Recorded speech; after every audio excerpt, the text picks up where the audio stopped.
জাতীয় প্রেসক্লাবে সৈয়দা ফাতেমা সালাম রচিত রক্তাক্ত জুলাই বইয়ের প্রকাশনা উৎসবের আয়োজন করে ইতি প্রকাশন। এতে প্রধান অতিথি ছিলেন বিএনপির মহাসচিব মির্জা ফখরুল ইসলাম আলমগীর।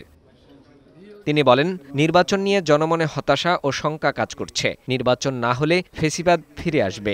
আজকে যদি নির্বাচন বন্ধ করা হয় বা নির্বাচন না হয়, তাহলে এই জাতি প্রচন্ড রকমের ক্ষতিগ্রস্ত হবে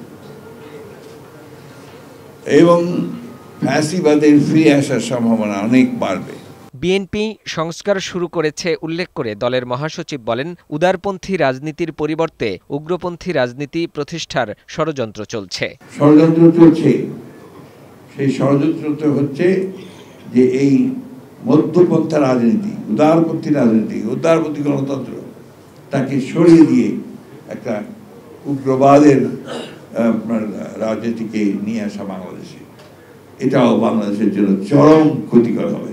এদিকে জাতীয় প্রেসক্লাবে এক আলোচনা অনুষ্ঠানে চেয়ারপারসনের উপদেষ্টা জয়নুল আবদিন ফারুক বলেন, সংবিধান পরিবর্তনের কোনো সুযোগ নেই। নির্বাচন ব্যাহত করার ষড়যন্ত্রকারীদের বিরুদ্ধে রুখে দাঁড়াবো।